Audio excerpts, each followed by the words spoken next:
ओढ़ के बिस्तर में जाके लेट गए। वाह। थकन को ओढ़ के बिस्तर में जाके लेट गए। हम अपनी कब्रे मुकर्रर में जाके लेट गए। हम अपनी कब्रे मुकर्रर में जाके लेट गए और तमाम उम्र हम एक दूसरे से लड़ते रहे, मगर मरे तो बराबर में जाके लेट गए। हाय हाय हाय हाय हाय।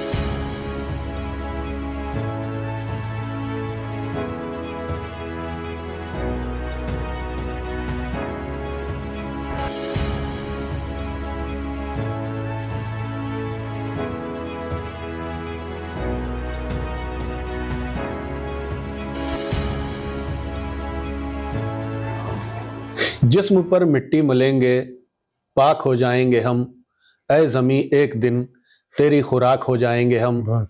ये अशार लिखने वाले शायर जनाब मुनव्वर राणा आज हमारे दरमियान नहीं हैं। कल शब में उनका इंतकाल हो गया।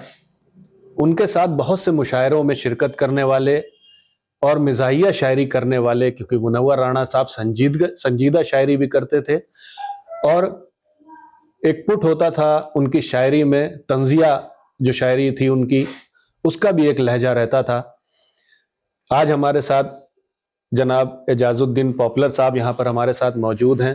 पॉपुलर साहब ने बहुत से मुशायरे जो है वो मुनव्वर राणा साहब के साथ उसमें शिरकत की है। न सिर्फ मुल्क सतह पर, कौमी सतह पर के मुशायरे जो होते हैं, बल्कि बैरूनी ममालिक में भी बहुत उनका साथ रहा है।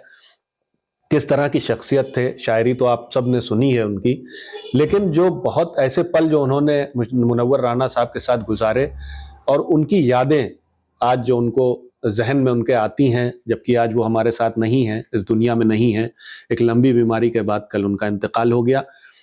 पॉपुलर साहब, आपके साथ बहुत वक्त जी जो है गुजरा, उनका मुशायरों में भी और वैसे भी मुलाकातें रही। देखिए, मेरा जो सफ़र है तकरीबन, मैं तो तकरीबन 50 साल मुझे मुशायरों में हो गए, लेकिन मेरी उनसे जो पहली मुलाकात वो आगरा में हुई थी।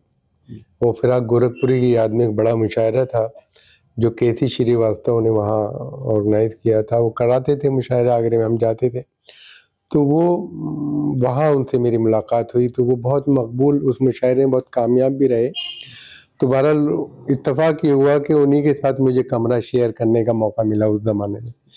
तो मुलाकात हुई, तो फिर उनसे जो बात होती रही, तो उन्होंने फिर उसी वक्त मुझे बताया भी था कि उनके उस्ताद के साथ भी मैंने मुशायरे पढ़े थे।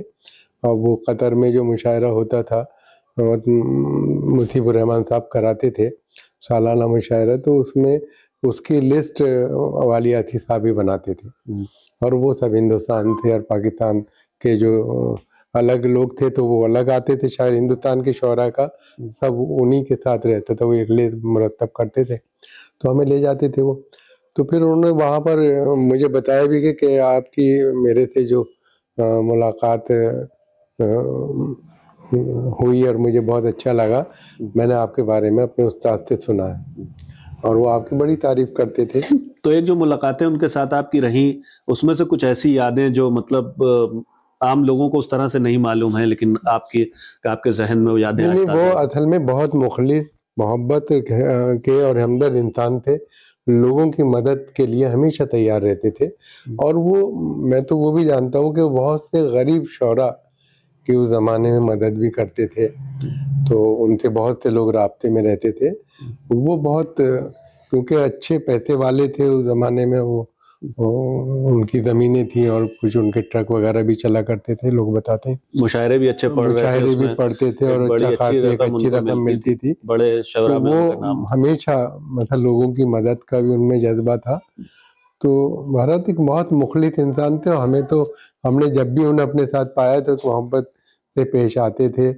वो बिल्कुल छोटों का भी एहतराम अदब करते थे। और बहरहाल हम तो उनके साथ रहे तो बहुत कुछ उनसे सीखने को भी मिला मुशायरों में। और यहाँ नहीं, मैं तो पाकिस्तान में तकरीबन 1 महीने हम लोग रहे वहाँ। फिर कोई तकरीबन 20-25 मुशायरे हमें पढ़ने थे, तो रोज़ किसी न किसी आलमी सतह पर जो मुशायरे हो रहे थे उनमें वो सब साथ थे। तो इंडिया से मैं और मुनव्वर राणा साहब, अनवर जलालपुरी साहब, वसीम बरेलवी साहब, ये सब लोग मौजूद थे जो नामवर शोरा थे हिंदुस्तान के। उन सब मुशायरों में हज़रत इमाम कस्टम क्लब का जगह जगह प्रोग्राम होते थे।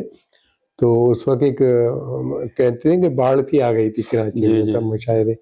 तो लाहौर में गए और सभी पूरा कराची को देखने का, तो मुनव्वर अहमद साहब के साथ सफ़र में भी रहे। तो बहरहाल बहुत सी बातें हुई और वो एक संजीदा इंसान भी थे और वो मतलब मजाक में भी तंजिया यहाँ तक लहजे दिया। में उनका मिजाज। जो लहजा था वो बिल्कुल जी, ऐसा था कि लोग उससे महसूस होते थे जी। उनके। बहुत जज्बाती भी थे, मतलब जज्बाती थे, चीजों से बहुत इफेक्ट देखिए होते पड़ता था थे। उनके ऊपर। और वो हमेशा सफ़र में अपनी माँ का, जी, उनकी माँ उस वक्त हयात थी, तो उनका बड़ा उनसे राब्ता रहता था, फ़ोन पर उनसे बात करते रहते थे जी।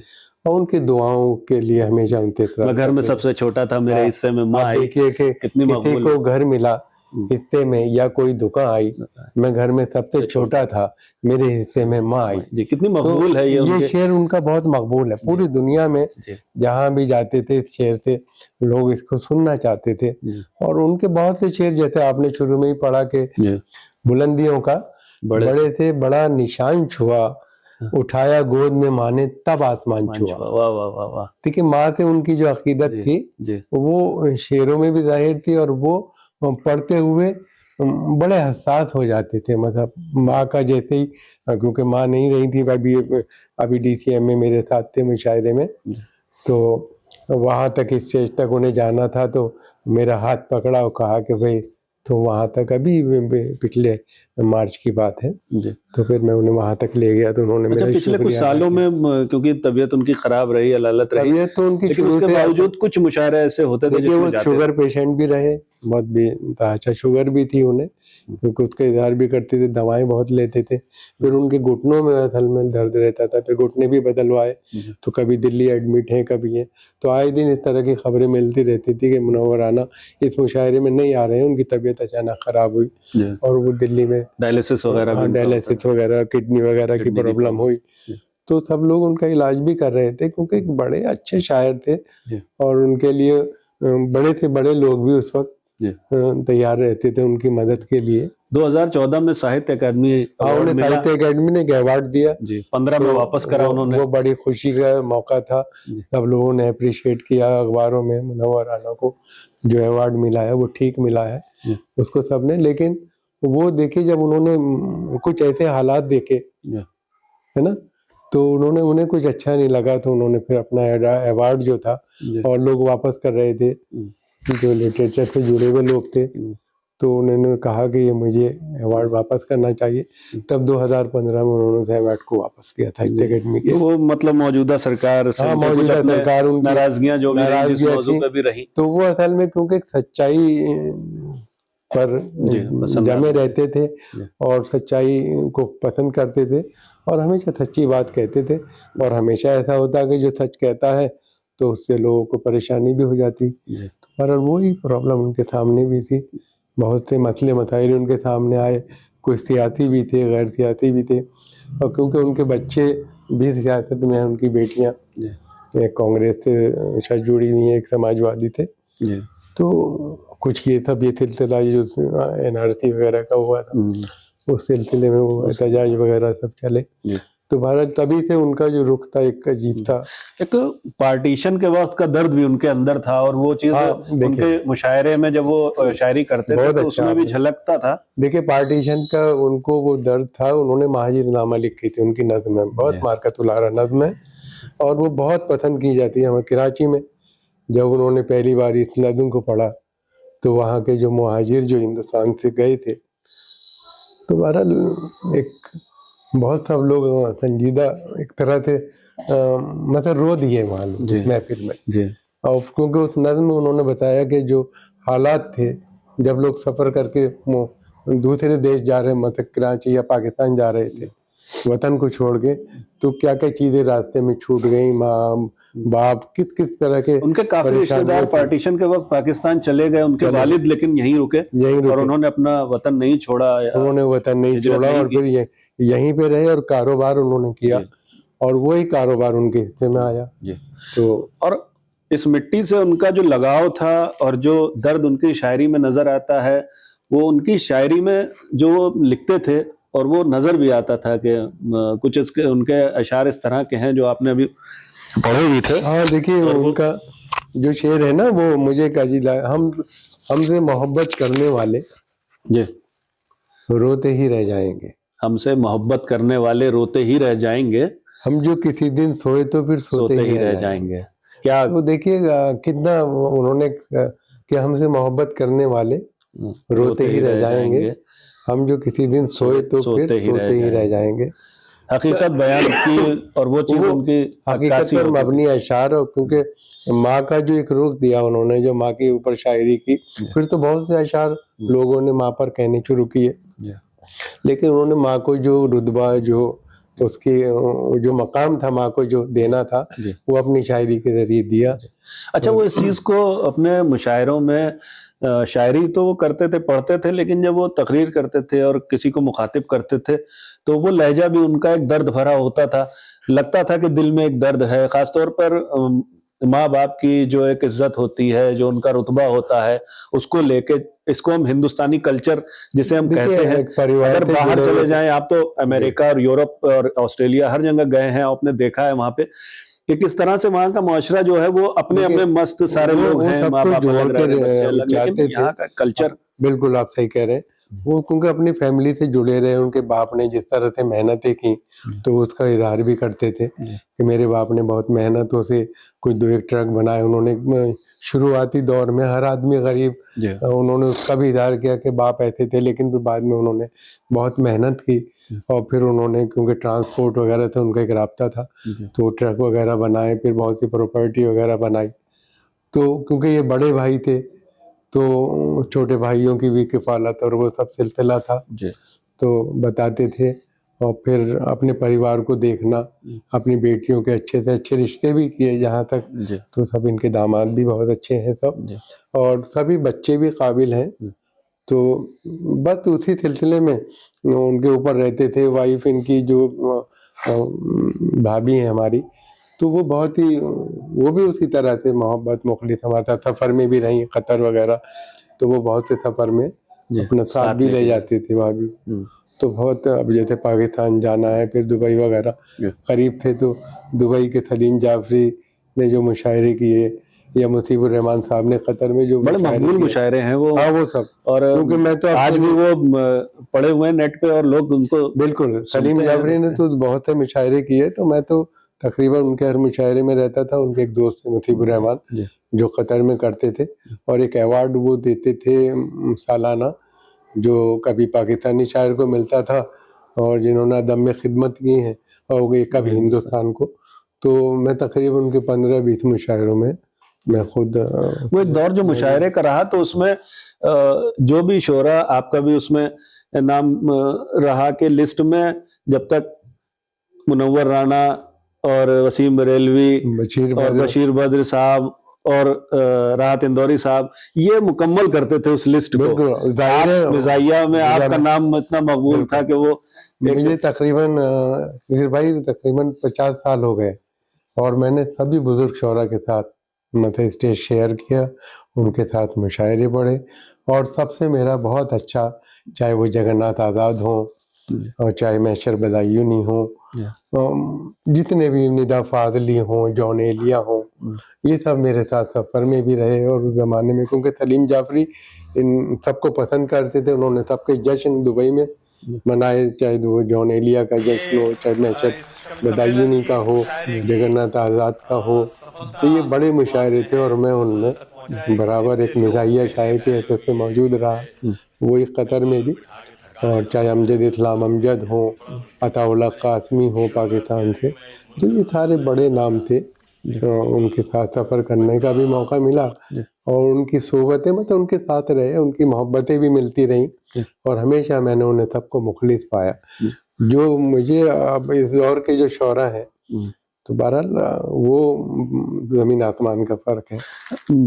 इस 2-3 साल में, 4 साल में देखा जाए तो राहत इंदौरी साहब गुजर गए, गुलजार दहलवी साहब का इंतकाल हुआ। हाँ देखिए, उनसे एक तहजीब पूरी जिंदगी, पूरा जो सिलसिला था, मुझे सबके साथ सफ़र करने का बड़ा मौका मिला। गुलजार दहलवी साहब मरहूम जो थे, उनके साथ भी मैं अमेरिका वगैरह रहा, 1 महीने रहे, हम लोग साथ रहे, तो बहुत अच्छे इंसान थे। और जो अदब की खिदमत करते रहे सब लोग, हमेशा पूरी ज़िंदगी वक्फ कर दी अदब के लिए। तो उसमें चाहे निदा फाजली हो, मुनव्वर राना हो, या फिर आपके राहत इंदौरी हो, इन लोगों ने जो अशार कहे वो आप भी सब लोगों को अज़बर है, सब लोग जानते हैं। उन्होंने समाज के लिए कुछ ना कुछ किया और वो मकबूल है इसी वजह से। क्या कहेंगे आप, मतलब जब आपको ये खबर मिली और उसके बाद आपके जहन में क्या एक जो है वो चीज आई है? मुझे अजीब सा लगा कि इतना बड़ा शायर हमेशा बेचारे बीमारियों से भी जूझते रहे और सब ये उन्होंने अदब की खिदमत करते रहे उन हालात में भी, और फिर मुशायरों में भी लोग उन्हें बुलाते थे और वो बीमार होते हुए भी आते थे, चाहे व्हील चेयर पे हो कैसे हो, लेकिन उन्होंने कभी अपनी उसको नहीं छोड़ा। उन्होंने जो लोगों से उनका एक ताल्लुक था, और कुछ हालात इस तरह के भी हुए तो बहुत हमेशा याद किए जाएंगे। वो बहुत बड़ा नुकसान सिस्टम से एक नाराजगी रही, वो नाराजगी उनके साथ वो क्योंकि होता है एक शायर जो होता है साथ, वो एक सच्चाई को देखता है तो वो चाहता है कि कुछ सच्ची बातें सामने आए। तो बहरहाल तो बहुत सी चीज़ें लोगों को बुरी लगती हैं, किसी को अच्छी लगती हैं। तो बहरहाल उन्होंने हमें जो शायरी की वो हालांकि सियासत पर उन्होंने कुछ ज़्यादा उस तरह वो नहीं किया, लेकिन शायरी तो उनकी ज़्यादातर माँ के ऊपर या फिर मौजूदा हालात के ऊपर, वो इस तरह की शायरी थी जो हमारी ज़िंदगी से जुड़ी हुई शायरी है, जो अदब का एक बहुत बड़ा हिस्सा है। आपको उनके कौन से शेर आज याद आते हैं, किस तरह के, और वो आप पढ़ना चाहेंगे जो? नहीं, उनकी बहुत से अशार हैं। तो अब देखिए, मैंने आपको एक शेर तो मैंने सुनाए थे, एक शेर मुझे और उनका कि बुलंदियों का बड़े से बड़ा निशान छुआ, बुलंदियों का बड़े से बड़ा निशान छुआ, उठाया गोद में माँ ने तब आसमान छुआ। वाह, उठाया गोद में माँ ने तब आसमान छुआ, उठाया गोद में माँ ने तब आसमान छुआ। जी। मुनव्वर राना साहब आज हमारे बीच नहीं है, उनकी शायरी जो रही वो उनके ज़रिए वो हमारे जहनों में याद रहेंगे, लेकिन अब कुछ नए शेर आप नहीं सुन पाएंगे जो मुनव्वर राना के अंदाज में उनकी कलम से निकलते थे, उससे हम ज़रूर महरूम रह जाएंगे। लेकिन जो उनकी यादें हैं लोगों के जहनों में, जिन्होंने उनके साथ मुशायरे पढ़े, वो यादें हमारे जहनों में ताज़ा रहेंगी, उनके शेर भी हम सुनते रहेंगे और उनको याद करते रहेंगे।